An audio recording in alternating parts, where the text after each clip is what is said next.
Valuable members of our education world, valuable members of our National Education Forum, esteemed professors and distinguished guests, I would like to greet you all with my most heartfelt feelings, respect, love and affection. I'm very pleased to host you in our presidential complex on the occasion of the 20th National Education Forum. Welcome to the House of our nation, to this sacred and great building. May 20th National Education Forum be auspicious for our nation, for our country, for our teachers, and for our students. First of all, I would like to congratulate our Ministry of National Education, our Minister and his team, and all the authorities who supported our forum. I also would like to thank on behalf of myself and my nation to everyone who will contribute to our education forum. This forum is going to be taking place in an all-encompassing manner, touching to the ideas of every stakeholder in our education sector, and we observe with great joy that the Ministry of National Education is carrying out our forum in aforesaid manner. I would like to thank all our experts, all our teachers, and all the non-governmental organizations and the professional bodies who will either physically or remotely contribute to our forum. Up until now, our education forum has been held 19 times, and all those national education forums have been beneficial for our teachers, for our parents, for our students, and very important recommendations and decisions have been taken in this forum. The 20th National Education Forum has been held under the main theme of equal opportunities in terms of having access to education, hopefully bring along exemplary decisions for the future of our education. I hope that the decisions to be taken within this forum will be the guide for us as we going forward for a stronger Turkey. Valuable guests, with the adoption of new technology and the dissemination of communication technologies, the world is going through historical changes and transformation. Along with the opportunities, the risks and threats are also becoming global. We are going through such times. Due to the COVID-19 pandemic, what we have experienced for the last 2 years has once again reminded us this reality.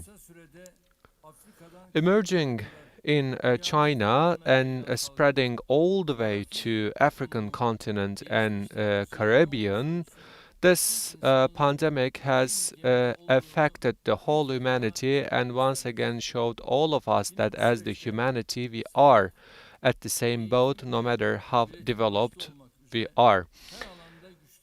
Again, we once again have witnessed how important it is to have such a strong infrastructure in the field of education and health. Even the most developed countries have difficulties in terms of providing healthcare services to their citizens. Thanks to God, we have not left anyone behind. And we didn't allow the economic life to halt in our country. By making use of the opportunities provided by the technology, we didn't allow our education activities to stop via remote education. From employment to tourism sector, we have taken into consideration our priorities and our policies, and I do believe that we have managed this process quite successfully. This success story that we have undersigned during the pandemic hopefully will be continued in the post-pandemic period with a greater level of success. And we do believe that this can be realized as long as we increase the quality of our education. I'm not speaking only about the steps to be taken in the field of developing our technological infrastructure in our education system, and I do believe that we should have a more visionary approach to our education sector. The developments unfolding in the globe and the transformation taking place in Turkey cannot be overlooked. We cannot provide a horizon to our youngsters if we only speak about the Turkey of the past. Hazreti Ali stated that raise your kids not according to the time that they live, but raise them according to the needs and necessities of the future. So, in another saying, if we try to raise our kids according to the necessities of the past, then unfortunately it will be inevitable to lose our future. As the technology and different sources of information is at the epicenter of our life, we cannot proceed with a single voice and single mentality education system. We do not believe that an education system which only aims to raise its acceptable citizens will bring us forward. As it is the case in any aspect of life, we should think, we should analyze, and rather than opting for ready-made answers, we should question. The ones who can do analysis, the one who can think, the one with a higher level of motivation and higher level of virtue, those youngsters will be the warranty of our bright future. The more we can orient our youngsters to those targets and aims, the more we can embrace them and embed them with such norms and values, the more successful we will become in the education sector. Nurettin Topçu summarized this issue with the following sentences. The salvation of a generation lies only in the improvement of the education sector. From the primary school till the university level of education, you can see that the character of a nation 1,400 years old live, then it will be our national education. So in another saying, on one side we should be able to preserve our ties with our history, but at the same time we shouldn't blink our eyes gazing at the future. That's why we shouldn't make such mistakes like rejecting our great civilization, but we shouldn't also console ourselves with our great history only. The morality of Yunus and Mevlana should be harmonized into our education system. We should follow the footsteps of Hacı Bektaş Veli, and we should also nourish ourselves from the spring of wisdom of Yesevi. That's why education sector being in the first place, we should construct strong and fortified bridges extending from past to future. Valuable friends, 19 years ago, we have undertaken the responsibility of administrating Turkey, and we have declared that one of the fields out of four to which we will attach the highest level of importance was education. As we have fulfilled all the promises that we have given to our nation, we were also proud to realize that promises. The highest part of our budgets have always been allocated to the education sector. 15.7% of our central budget has been allocated to our education sector, and the total amount allocated for the education sector has been defined as 274,385 million Turkish liras. The number of our classes have increased from 343,000 to 601,000. As a result, we have embellished all around Turkey with the cutting-edge classes. As of 2015, we have made sure that 713 and 615 of our teachers have met with their students, and 73% of all our teachers have been assigned to their position during our term as the political party in power. The classrooms that we have constructed, and thanks to the assignments that we have done, the number of students per teacher is at the level of OECD averages. Rather than opting for 8 years uninterrupted education system, we have increased the obligatory education to 12 years, comprised of 4 plus 4 plus 4 system. And at the same time, we provided opportunity to our students to choose the classes that they desire. So right now, all of our students have the chance to read the Quran Kerim, our holy book, and also the life of our Prophet. We have distributed also the notebooks to our students free of charge. As a result, the financial burden of the parents and the students have been eased a lot. So the students and the parents are not chasing after their notebooks, and their notebooks are ready in front of them at the first day of the academic calendar. My brothers and sisters who fill this room know it very well. Of course, people within the age group of 18 or 35 wouldn't know it, but in our time, we have used the textile papers as we go to our classrooms, and at the same time,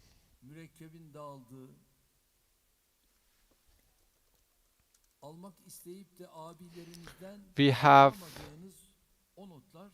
used those notes on textile papers on which the ink was spreading, and it was a chaos for us.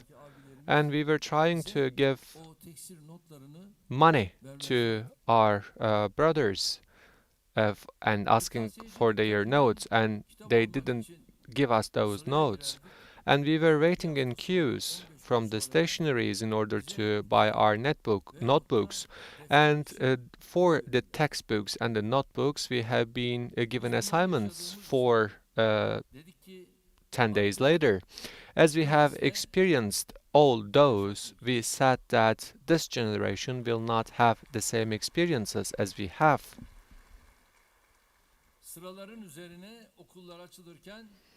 As the classrooms are opened, we have put our textbooks and notebooks out of those textile fibers. We didn't want this generation to live such sorrows, and especially the complementary sources for education, which is a burden, especially on the shoulders of our low-income families, are sold. Those complementary materials are being prepared by our Ministry of National Education, and they are distributed free of charge to our kids. And we are spreading and disseminating the preschool education. The mobilization that we have been doing in the field of vocational and technical training is also right now being carried out in the preschool education, and we are aiming to increase the number of preschool education which are really needed in big cities. There is another important step that we are taking in the field of vocational training, and we are abolishing and eradicating all the obstacles and barriers which are present in front of our girls. There are so-called progressive stakeholders in our society, but they are indeed the Jacobinists and fascist mentalities, and our girls have suffered a lot from their policies. Those conviction rooms which are set in our universities have left their marks in the minds of our people. When mothers and fathers sold their jackets in order to make sure that their girls will go to the universities, they unfortunately suffered from this fascist mentality. Let me share with you two examples. In 2017, the schooling rate of the boys between the age of 18 and 22 was 22.4%, and it was 19.7% for the girls within the same age group. This schooling rate today reached to 40.5% and 43.6% for the girls within the same age group.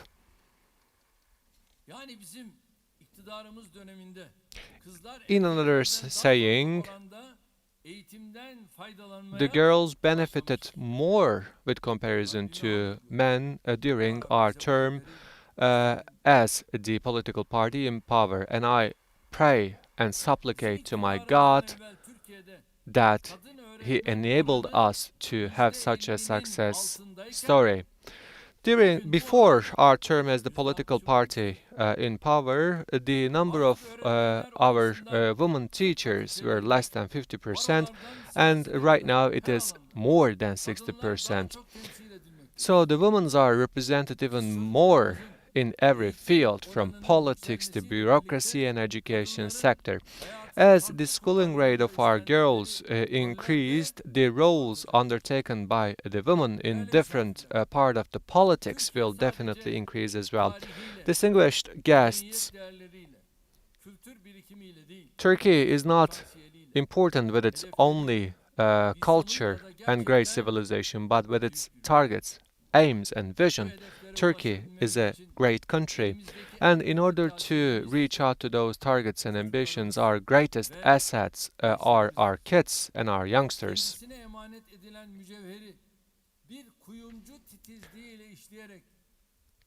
Our teachers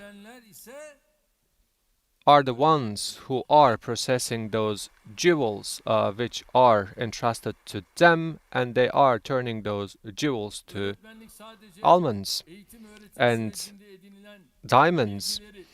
So the teachers are not only sharing knowledge to their kids, but at the same time, our teachers are teaching them the morality so that they are preparing those kids and youngsters to the future. Our teachers are seeing their students as of one of their own kids.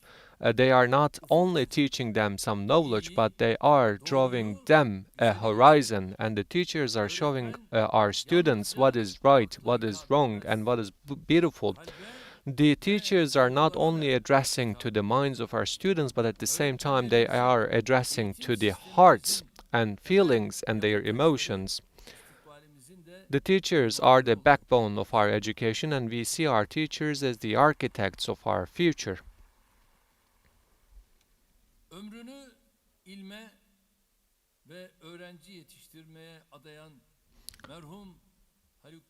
Haluk Dursun, who committed his life to teaching students and science, defined this reality as follows: my greatest aim is to learn and vaccinate this joy of learning new things to our youngsters, and I will make sure that our students will not be the sacrifice of this education system, which is based on memorizing, and I do believe the extraordinary teachers will realize it.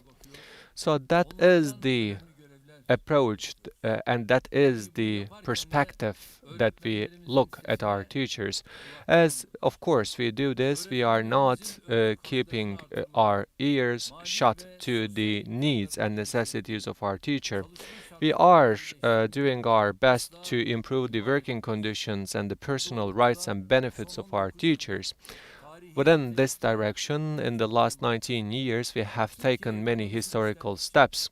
As the Turkish economy gets stronger and stronger, the added value is also benefited by our teachers, and we made sure of it. There are the ones who only threatened our teachers, but on the other hand, we have shared one good news with our teachers on the Teachers' Day on 24th of November. Hopefully, the law on the profession of teachers will be presented to the discretion of our parliament, whose preparatory work have been finalized as of now. With this law, for the first time, our teachers will have such a comprehensive law about their profession. In addition to its already recognized personal benefits and rights of our teachers, additional rights and benefits will be provided to our teachers.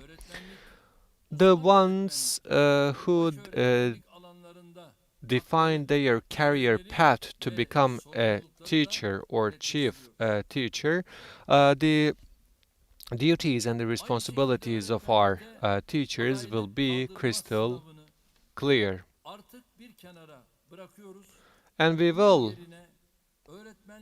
put aside the candidacy status of our teachers, but rather than opting for candidacy status, we will support our teachers with their self-development program. Our teachers who have already served as teachers for the last 10 years will have the chance of reaching to the status of expert teachers. So those teachers will have a degree and their salaries will increase by 1,000 Turkish liras.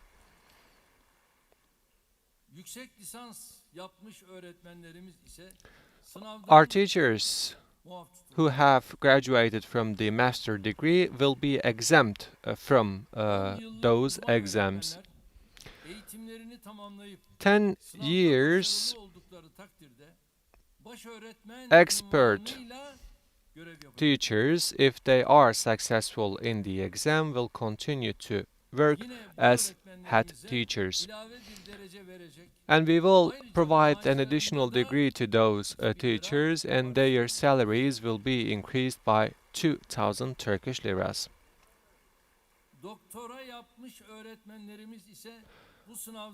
Our teachers who finish their PhD will be exempt from a four-set exams,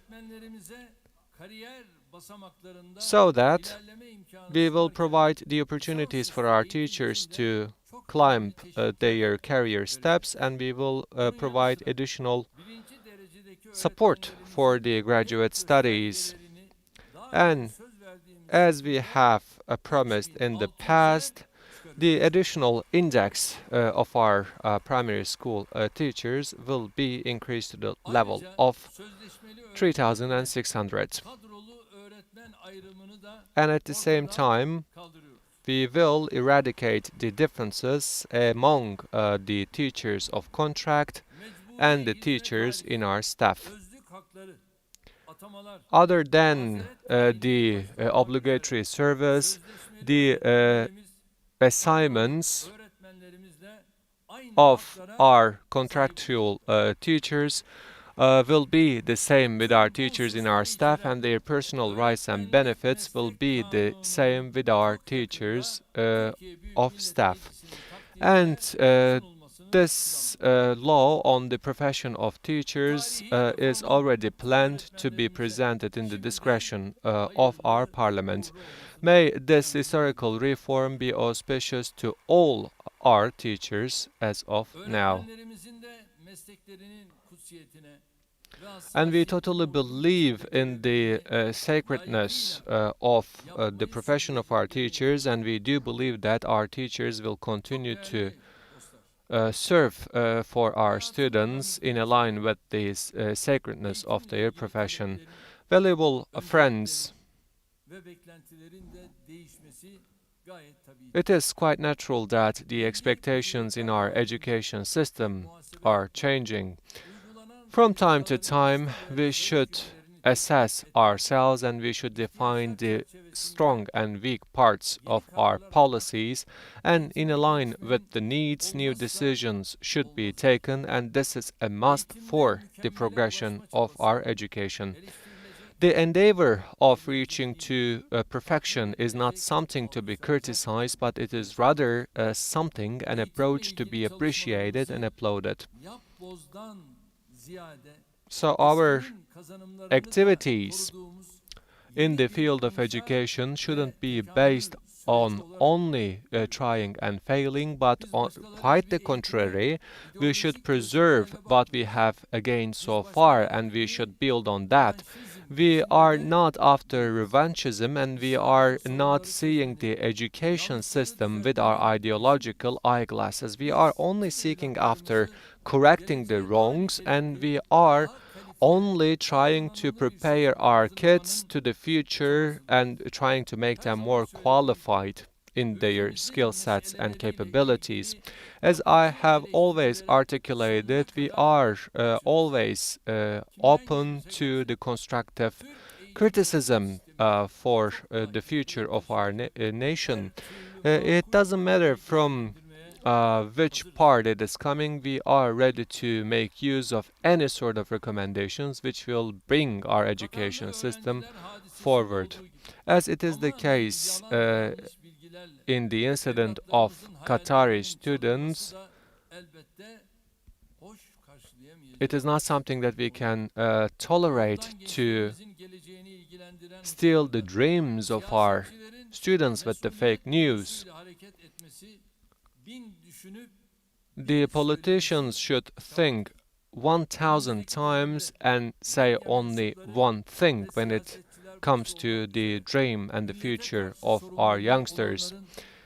The ones who are responsible for our nation hopefully will act much more meticulously and sensitively when it is the issue of education. And there is one more thing that I would like to underline here. I also desire that our professors should come to the secondary school and become the headmasters in our schools. And I do believe that it will increase the richness of our secondary school.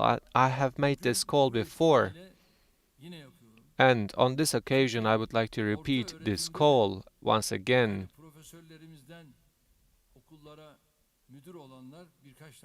Because there are a couple of professors who have already become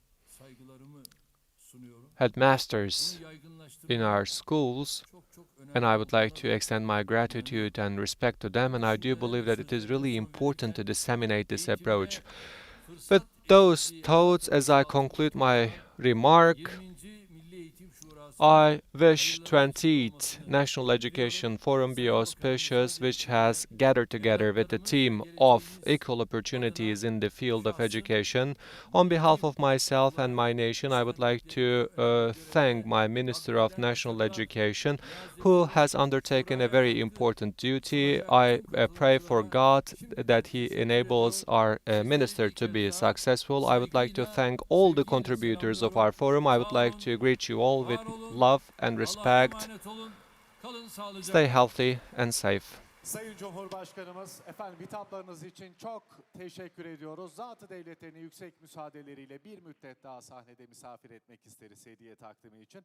Efendim Cumhurbaşkanımız Sayın Recep Tayyip Erdoğan'a Günün anısına hediyelerini arz etmek üzere Milli Eğitim Bakanımız Sayın Mahmut Özer'i de sahneye davet ediyorum. Günün anısına Cumhurbaşkanımız Sayın Recep Tayyip Erdoğan'a hediyelerini arz edecekler.